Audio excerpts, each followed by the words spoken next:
Bom bom dia a todos aqui. Aproveitando aqui para a gente gravar essa aula de direito administrativo, direito empresarial, né? A aula de direito administrativo a gente já tinha gravado anteriormente, já tinha dado sala de aula. E aqui eu vou para vocês começando com a relação entre a arte e o direito. Ela está mais próxima do que se pode imaginar, né? Porque tomando por base uma pura e simples afirmação de que o direito é a arte do bom e do justo, né? O direito busca isso. Então, assim, vocês lembram no início das nossas primeiras aulas que houve aquelas interpretações que foram diferenciadas, por quê? Porque a gente não conseguia entender, mas agora a gente consegue entender que o direito ele é bom e justo, ele busca o que é justo, né? A arte se toma pela ideia da criatividade e materialização de sua arte com sua obra, ou seja, tem a marca, a idealidade, o artista pensa e não precisa obrigatoriamente manejar. Então, assim, às vezes a gente diz assim, fulano de tal, ele só tem a ideia, mas ele não executa. Claro, ele está ali para pensar. Quem disse que ele está ali para manejar? Cada um no seu quadrado. Então, ele idealizou, ele construiu, ele viu, ele teve a visão. Então, é assim que a gente tem quando a gente inicia a aula de direito empresarial, porque vocês são artistas, inclusive nas apresentações de alguns grupos que esteve lá na biblioteca, eu consegui visualizar as interpretações dos grandes grupos que estavam apresentando na biblioteca, né? Que realmente vocês são artistas, né? Pensou, mas a idealização vai ter, mas quem vai manejar não são vocês não, porque vocês é que são os artistas. O direito, em sua magnitude, ele se constrói na percepção da criatividade. Eu vi que vocês tinham muita criatividade. E ele se expressa artisticamente por seu fazer no ato de colher o fato natural ou humano e assim dar-lhe a sua expressão jurídica. Essa identificação do direito se dá na expressão de uma arte política, uma técnica social, tida no âmbito da comunidade, ou seja, do Estado.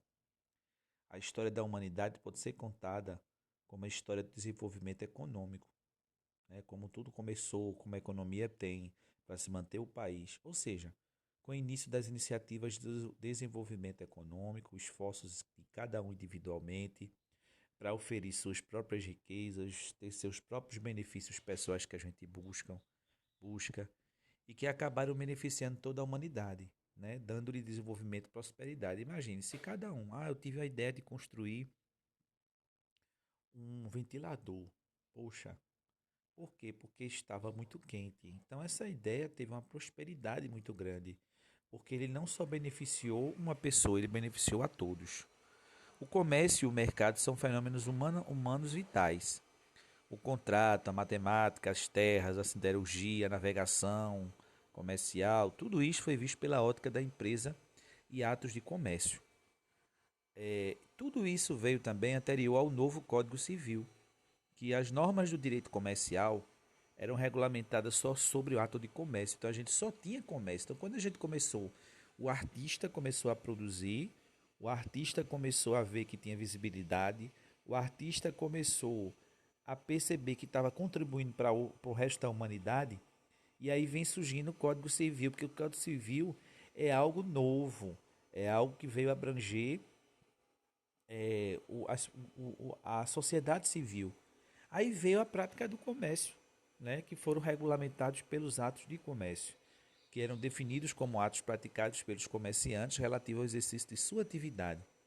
Então, com a entrada do Código Civil Novo Brasileiro, de 11 de janeiro de 2003, deixou de existir a clássica divisão entre atividades mercantis, de mercado, indústria e comércio, e atividades civis, as chamadas prestadoras de serviços, né? Porque agora a gente vem não só com uma questão de comércio, mas também prestação de serviço.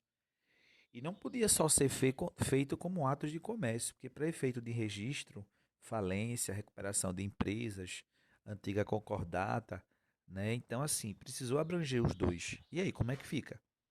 Então, o nosso Código Civil ele começou a adotar a teoria de atos de comércio, nos moldes do Código francês.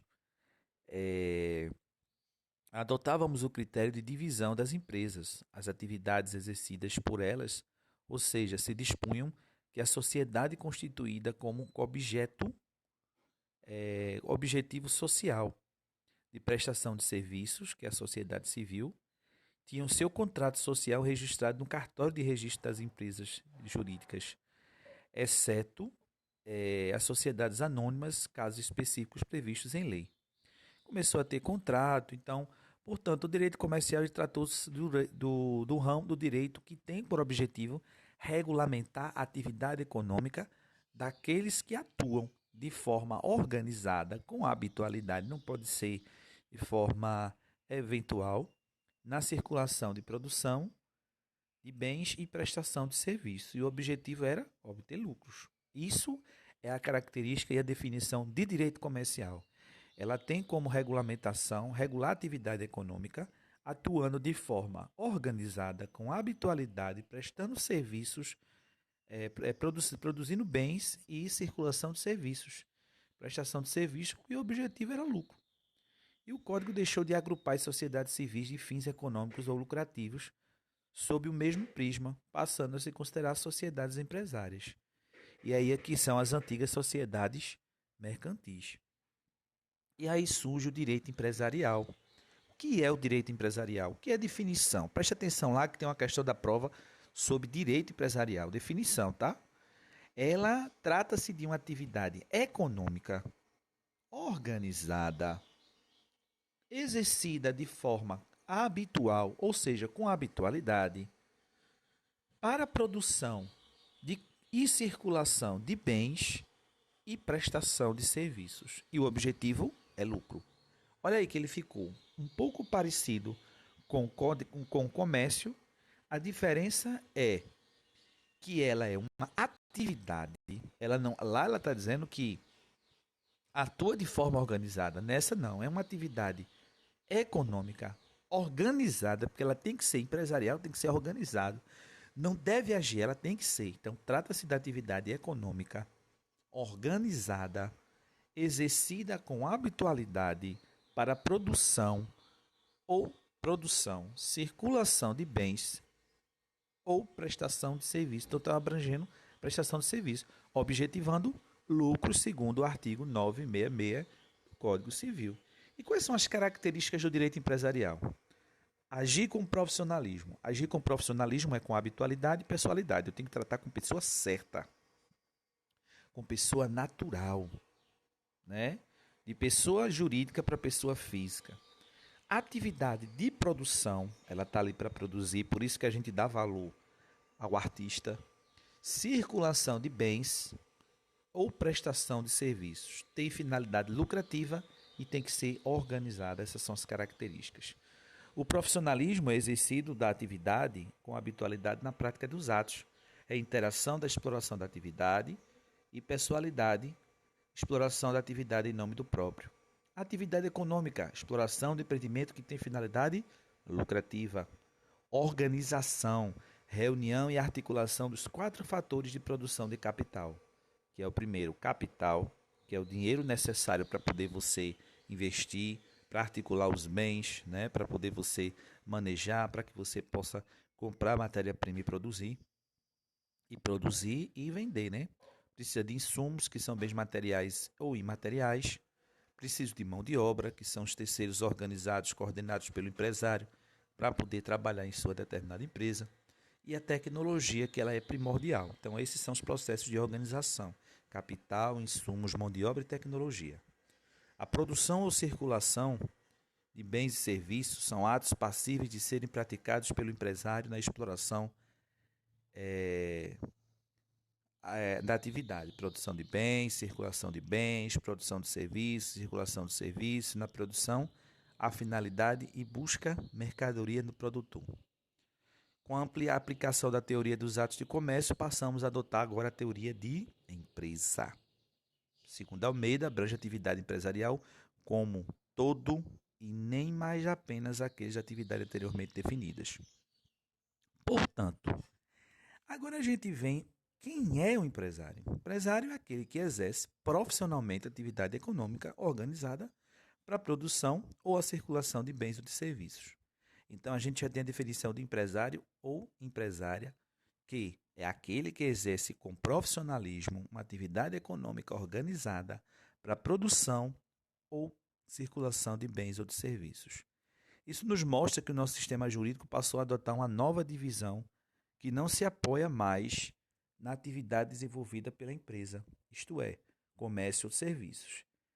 Então, de agora em diante, dependendo da existência ou não do aspecto econômico da atividade, se uma pessoa desejar atuar individualmente sem a participação de um ou mais sócios em algum segmento, ela se enquadra como empresário, né? Ou autônomo, conforme a situação. Agora, caso ela prefira se reunir com uma ou mais pessoas para juntos explorar alguma atividade, deverão constituir uma sociedade. Então, se eu estiver atuando sozinho, desejar atuar numa atividade econômica, né, de produção de bens ou circulação de prestação de serviços, eu sou empresário ou autônomo. Mas se eu, né, prefiro se reunir com uma ou mais pessoas, eu sou uma sociedade empresária ou sociedade simples, conforme veremos as diferenças entre uma e outra.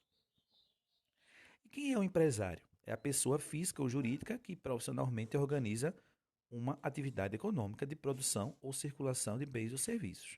São requisitos para ser empresário: profissionalismo, atividade, organização, produção, circulação de bens e serviços.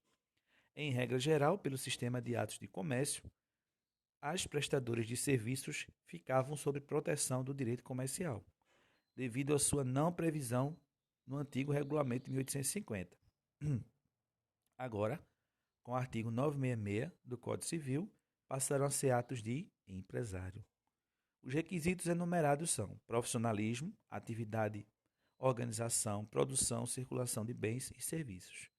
Isso passaram agora a ser atividades de empresário, pois todas elas são passíveis de enquadramento direta ou indiretamente nas categorias de produção e circulação de serviços. Circulador de bens é aquele que não produz os bens, mas faz intermediação por quem produz. Circulação de serviços não produz o serviço, mas faz intermediação por quem produz o serviço e o consumidor final. Só será considerado empresário quem atuar como profissionalismo, atividade econômica e ser organizado. Atuar como profissionalismo é com habitualidade, tá? Não pode ser esporádico.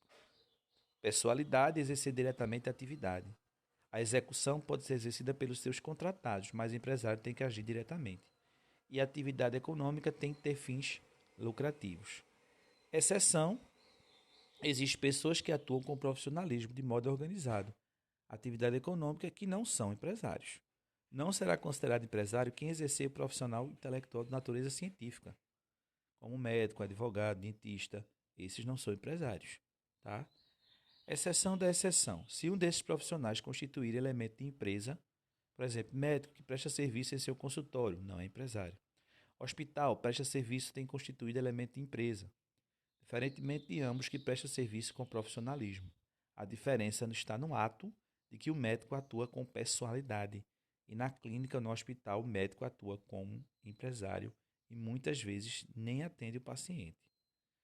Então, várias dessas inovações trazidas pelo Código Civil a respeito da questão de capacidade, e a gente tem as diferenças de empresa, empresário. E, por exemplo, antigamente a maioridade era concedida aos 21 anos, no artigo 9º do Código Civil, e agora é aos 18.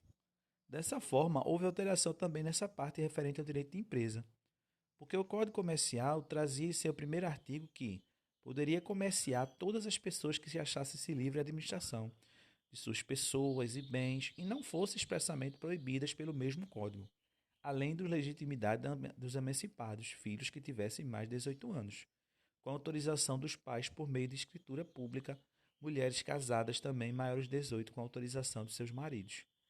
Com o artigo 972, traz que pode exercer atividade de empresário os que estiverem em pleno gozo de capacidade civil e não forem legalmente impedidos, então até mesmo o menor de 18 anos pode ser sócio, desde que maior de 16 e seja emancipado.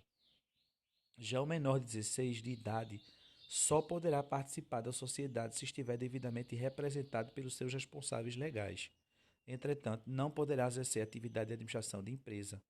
Nesse sentido, também é aplicado o artigo 974 a respeito do incapaz. Então, a gente sabe que pode ser maior de 16, desde que seja emancipado com autorização dos pais, pode ser sim empresário, tá? Então, sobre isto, é relevante citar: se a pessoa estiver proibida de ser juridicamente qualificada como empresário, os atos por ela praticados que possam representar obrigações para a empresa serão por ela assumidos pessoalmente. Ou seja, com comprometimento direto e objetivo do seu patrimônio particular. Gente, gostaria de agradecer a vocês e tenham uma excelente prova na próxima sexta-feira, se eu não me engano, né? Então, bom dia a todos e até lá.